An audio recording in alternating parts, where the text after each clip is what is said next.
പ്രിയപ്പെട്ടവരെ, നമ്മുടെ പരിപാടി ആരംഭിക്കാൻ പോകുന്ന എല്ലാവരും ഈ കസേരകളിലേക്ക് വർഷങ്ങൾ പിന്നിടുന്ന ഈ അവസരത്തിൽ ഓപ്പൺ ഫ്രെയിം 10ാമത് അന്താരാഷ്ട്ര ചലന രീതിയിൽ ഈ ചിത്രത്തെ അനുസ്മരിക്കാൻ ഒരു പരിപാടി സംഘടിപ്പിക്കാൻ തീരുമാനിക്കുകയായിരുന്നു. അതിൻ്റെ ഭാഗമായിട്ടാണ് നമ്മൾ ഇന്നിവിടെ ഒത്തുകൂടിയിട്ടുള്ളത്.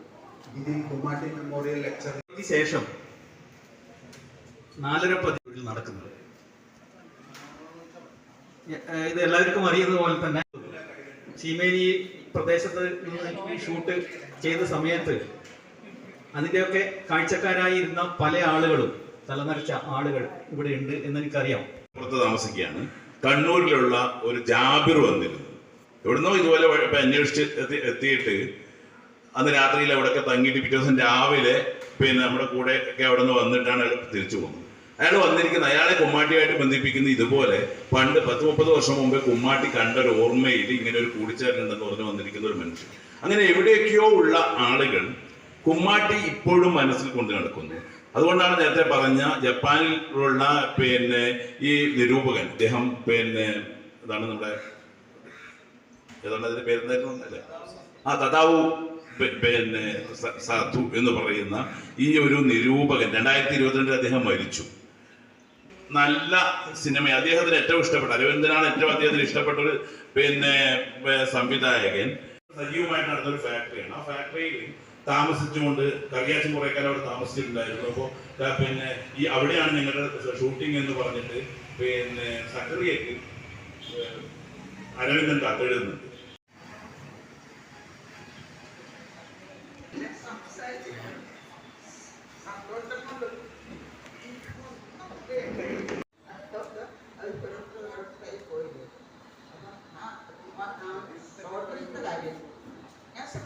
എൻ്റെ ഭാഗം മാത്രം ഞാൻ ശ്രദ്ധിക്കും, അത് ചെയ്യും.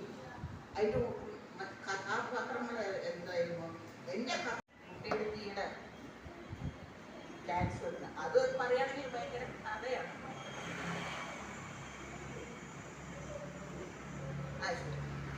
നോക്കി പിടിച്ച് കൊണ്ടുവന്ന് ഇങ്ങനെ സംഘടിപ്പിച്ച് 2-3 പ്രാവശ്യമായി. കഴിഞ്ഞ വർഷമാണ് ഈ ജപ്പാനിൽ നിന്ന് വന്ന് അവർ ഡോക്യുമെൻ്ററി ചെയ്യാൻ വേണ്ടി വന്ന സിനിമയിൽ ഞങ്ങൾ പണ്ട് നമ്മൾ 6ാം ക്ലാസ്സിലും 7ാം ക്ലാസ്സിലും ആ സിനിമയിൽ അഭിനയിച്ച പോലെ ഞങ്ങളെ കൊണ്ട് ഡാൻസ് എല്ലാം കളിപ്പിച്ചു. അതൊക്കെ എടുത്തിട്ടുണ്ടായിരുന്നു. തെരുവൊന്നും അറിയില്ല, ഇതൊന്നും അറിയില്ല നമുക്ക്. പിന്നെ ഒരു ഡിസംബർ മാസത്തിലാണ് ഷൂട്ടിങ്ങിൻ്റെ. എൻ്റെ അച്ഛനും കൂടി അഭിനയിച്ചിട്ടുണ്ട് സ്കൂൾ മാഷായിട്ട്. ജീവന സ്കൂളിലെ മാഷാണ്. ഇവിടെ വരാൻ പറ്റിയത് ഒന്നിച്ചോണ്ടിരിക്കാൻ പറ്റിയത് സന്തോഷം എന്ന് പറഞ്ഞു. പറയുമ്പോൾ സമയം വളരെ ചുരുക്കിലാണ് പറയേണ്ടത്. ആദ്യമായിട്ട് ഞങ്ങൾ ചീമേനി സ്കൂളിൽ ഗംഗാധര മാഷ് വൈകുന്നേരം ഒരു സയൻസ് 78 അതിനു മുമ്പേ അരവിന്ദേട്ടൻ ശരിക്കും 3 സിനിമകളെ ചെയ്തിട്ടുണ്ട്. 74 ചെയ്തിട്ടുള്ള ഉത്തരായനും പിന്നീട് കാഞ്ചന സീതയും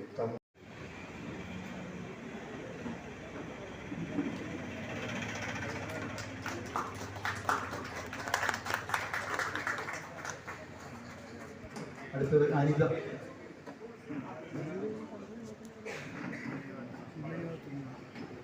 എല്ലാവർക്കും ഒരിക്കൽ കൂടി നന്ദി പറഞ്ഞുകൊണ്ട് സിനിമ